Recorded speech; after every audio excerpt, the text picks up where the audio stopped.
تہجد کی نماز دل اور روح کو سکون اور دل کی گہرائیوں سے دل کو اللہ کی طرف مائل کرتی ہے۔ تہجد کے سجدے معجزوں سے بھی زیادہ افضل ہیں، اور سوچو جس شخص کو اللہ نے تہجد کا سجدہ نصیب کر دیا، پھر اس کی خوش قسمتی کیا ہی ہوگی۔ تہجد تو ایسا خوبصورت وقت ہے جب آپ تنہائی میں اپنے رب العزت سے ملاقات کا اہتمام کرتے ہیں، جس وقت آپ اللہ سے جی بھر کے اظہار محبت کر سکتے ہیں۔ اس اظہار محبت کا بہترین طریقہ یہی ہے جو ہمارے پیارے نبی صلی اللہ علیہ وآلہ وسلم نے اپنایا۔ اللہ سے اپنی محبت کا اظہار ایسے کرو کہ اے اللہ پاک، تمام جہانوں کی تعریف تمہارے لیے ہے، اتنی کہ میں احاطہ نہیں کر سکتی۔ اے اللہ پاک، جتنی بھی تم سے محبت کرتی ہوں وہ کم ہے۔ اللہ جی، آپ تو بالکل ویسے ہی ہیں، ذرا بھی نہیں بدلتے۔ اے اللہ، میں آپ سے راضی ہوں، مجھے آپ کی رضا چاہیے۔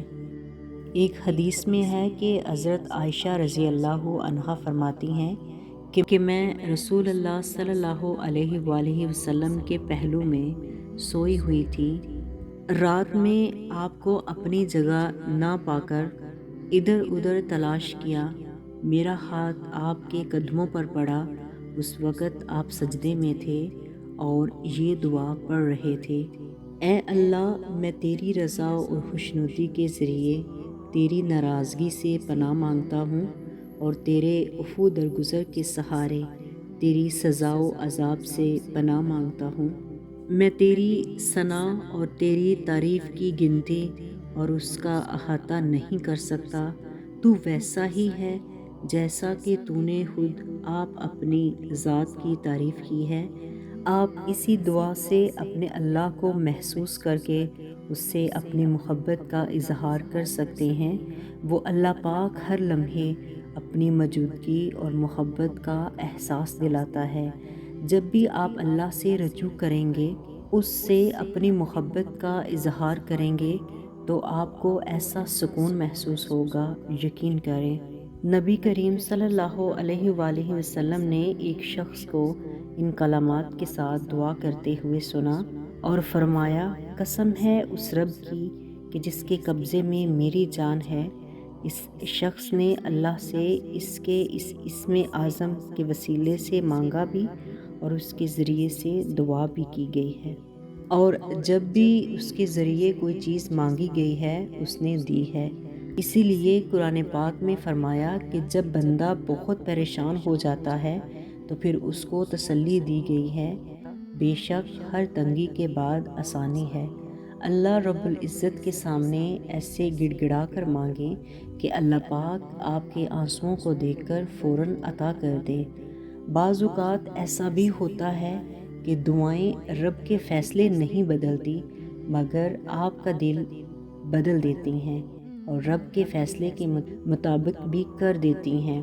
حضرت رابعہ بصری نماز تہجد میں 2 ایسی انمول دعائیں کیا کرتی تھی کہ یا اللہ، رات آ گئی، ستارے چمک چکے، دنیا کے بادشاہوں نے اپنے دروازے بند کر لیے۔ یا اللہ، تیرا دروازہ اب بھی کھلا ہے، میں تیرے در پر مغفرت کا سوال کرتی ہوں۔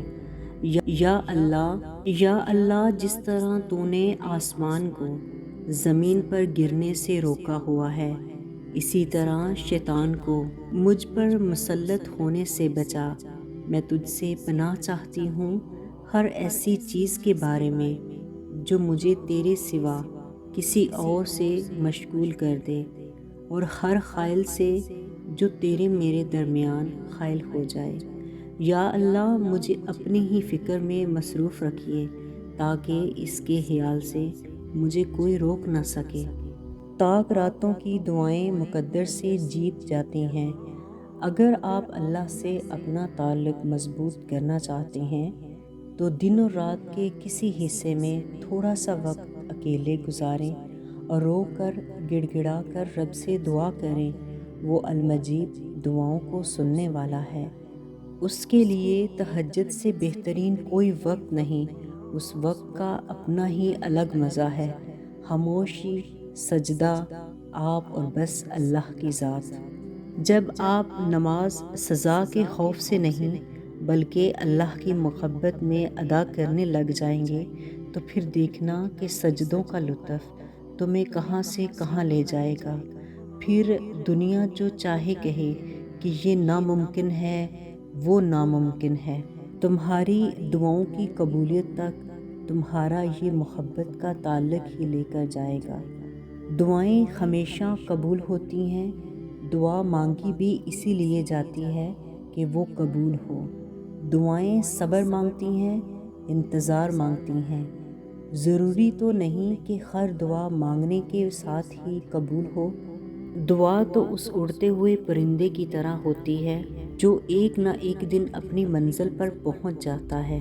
اسی لیے جب بھی لگے کہ تمہاری دعا سنی نہیں گئی یا تمہاری دعا پر کن نہیں کہا گیا تو بس ایک دفعہ اپنے یقین کو پرکھنا، کیا تم نے پورے یقین سے مانگی تھی دعا یا نہیں؟ کن کہلوانے کے لیے اپنے یقین اور ایمان کو کامل رکھنا بہت ضروری ہے۔ اگر سب کچھ ہوتے ہوئے اس ذات پر یقین رکھتے ہو تو وہ یقین نہیں ہوگا، وہ تو اپنے پاس موجود اختیارات اور وسائل پر یقین ہوگا۔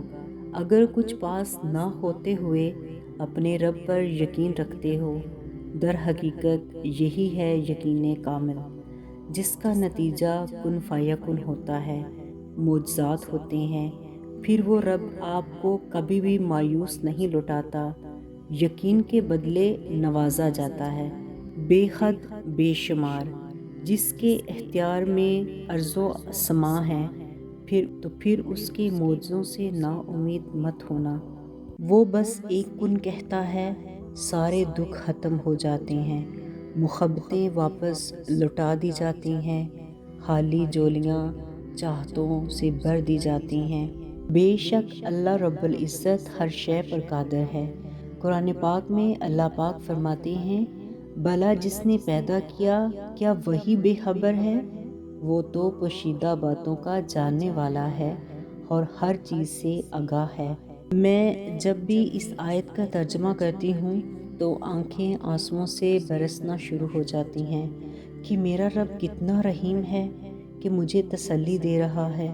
بس ہم ہی ہیں جو بھٹک جاتے ہیں، ورنہ اللہ تو سب کو تھام لیتا ہے۔ زندگی میں اللہ سے اس کی رضا کے ساتھ سکون والی زندگی کی دعا بھی مانگا کریں۔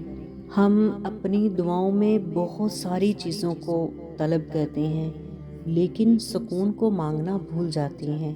جب زندگی کی ہر چیز ہو اور سکون نہ ہو تو زندگی کی تمام اشیاء بے وقت ہوتی ہیں۔ رمضان کے اس بابرکت اور قبولیت والے مہینے میں ان دعاؤں کو اپنی تہجد کی نماز میں ضرور شامل کر لیں۔ ممکن ہے کہ تمہارے خوابوں کی تعبیر تہجد کی ایک دعا سے مکمل ہو جائے۔ جس خواہش کا تم نے شدت سے انتظار کیا ہے وہ اسی رمضان میں تہجد کے ایک سجدے سے مل جائے۔ اللہ سب جانتا ہے، وہ المجیب ہے، اسے تمہارے ہر دکھ کی خبر ہے۔